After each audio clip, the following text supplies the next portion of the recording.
Rapunzel. There were once a man and a woman who had long in vain wished for a child. At length, the woman hoped that God was about to grant her desire. These people had a little window at the back of their house, from which a splendid garden could be seen, which was full of the most beautiful flowers and herbs. It was, however, surrounded by a high wall, and no one dared to go into it, because it belonged to an enchantress, who had great power and was dreaded by all the world. One day the woman was standing by this window and looking down into the garden when she saw a bed which was planted with the most beautiful rampion, Rapunzel, and it looked so fresh and green that she longed for it and had the greatest desire to eat some.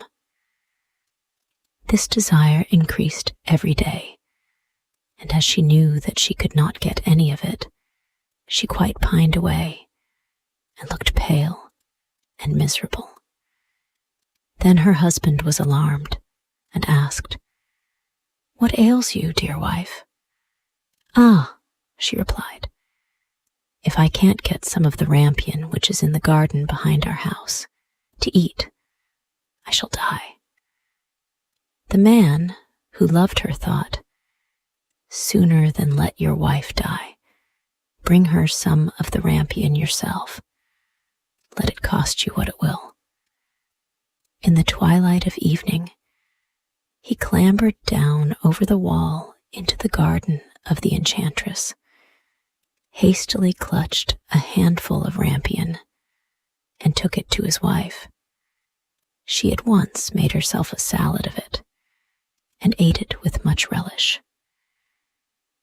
She, however, liked it so much, so very much, that the next day she longed for it 3 times as much as before. If he was to have any rest, her husband must once more descend into the garden. In the gloom of evening, therefore, he let himself down again. But when he had clambered down the wall, he was terribly afraid, for he saw the enchantress standing before him. "How can you dare," said she with angry look, "to descend into my garden and steal my rampion like a thief? You shall suffer for it." "Ah," answered he, "let mercy take the place of justice. I only made up my mind to do it out of necessity. My wife saw your rampion from the window and felt such a longing for it that she would have died if she had not got some to eat." Then the enchantress allowed her anger to be softened and said to him, "If the case be as you say, I will allow you to take away with you as much rampion as you will. Only I make one condition. You must give me the child which your wife will bring into the world. It shall be well treated, and I will care for it like a mother." The man, in his terror, consented to everything. And when the little one came to them, the enchantress appeared at once, gave the child the name of Rapunzel, and took it away with her. Rapunzel grew into the most beautiful child beneath the sun. When she was 12 years old, the enchantress shut her into a tower, which lay in a forest, and had neither stairs nor door, but quite at the top was a little window. When the enchantress wanted to go in, she placed herself beneath this and cried, "Rapunzel, Rapunzel, let down your hair to me." Rapunzel had magnificent magnificent long hair, fine as spun gold.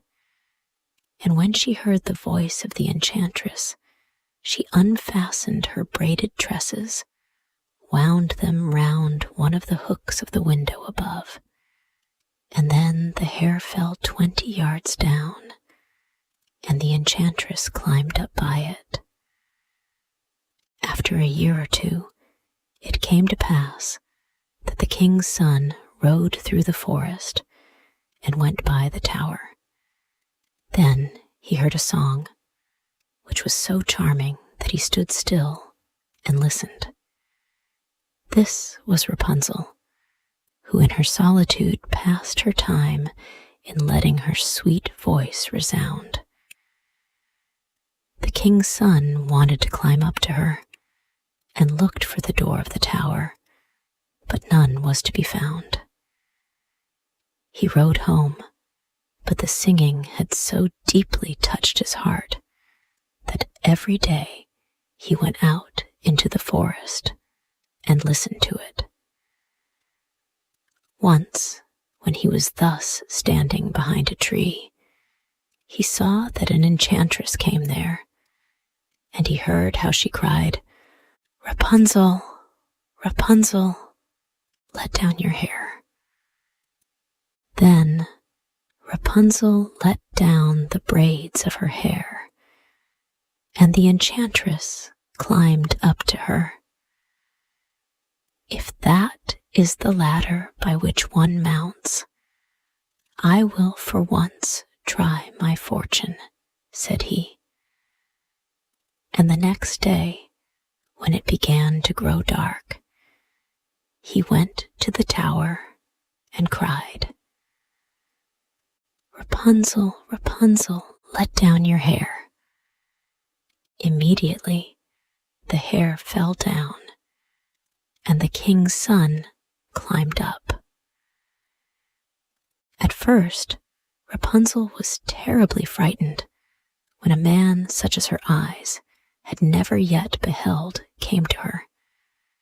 But the king's son began to talk to her quite like a friend, and told her that his heart had been so stirred that it had let him have no rest, and he had been forced to see her. Then Rapunzel lost her fear, and when he asked her if she would take him for a husband, and she saw that he was young and handsome, she thought, "He will love me more than old Dame Gothel does." And she said yes, and laid her hand in his. She said, "I will willingly go away with you, but I do not know how to get down. Bring with you a skein of silk every time that you come, and I will weave a ladder with it. And when that is ready, I will descend, and you will take me on your horse." They agreed that until that time he should come to her every evening, for the old woman came by day. The enchantress remarked nothing of this, until once Rapunzel said to her, "Tell me, Dame Gothel, how it happens that you are so much heavier for me to draw up than the young king's son. He is with me in a moment." "Ah, you wicked child," cried the enchantress. "What do I hear you say? I thought I had separated you from all the world, and yet you have deceived me." In her anger, she clutched Rapunzel's beautiful tresses, wrapped them twice round her left hand, seized a pair of scissors with the right, and snip, snip, they were cut off, and the lovely braids lay on the ground. And she was so pitiless that she took poor Rapunzel into a desert, where she had to live in great grief and misery. On the same day, however, that she cast out Rapunzel, the enchantress in the evening fastened the braids of hair which she had cut off to the hook of the window, And when the king's son came and cried, "Rapunzel, Rapunzel, let down your hair," she let the hair down. The king's son ascended, but he did not find his dearest Rapunzel above, but the enchantress, who gazed at him with wicked and venomous looks. "Aha!" she cried mockingly. "You would fetch your dearest, but the beautiful bird sits no longer singing in the nest. The cat has got it, and will scratch out your eyes as well. Rapunzel is lost to you. You will never see her more." The king's son was beside himself with pain, and in his despair he leapt down from the tower. He escaped with his life, but the thorns into which he fell pierced his eyes. Then he wandered quite blind about the forest, ate nothing but roots and berries, and did nothing but lament and weep over the loss of his dearest wife. Thus he roamed about in misery for some years, and at length came to the desert where Rapunzel lived in wretchedness. He heard a voice, and it seemed so familiar to him that he went towards it. And when he approached, Rapunzel knew him and fell on his neck and wept. 2 of her tears wetted his eyes, and they grew clear again, and he could see with them as before. He led her to his kingdom, where he was joyfully received, and they lived for a long time afterwards, happy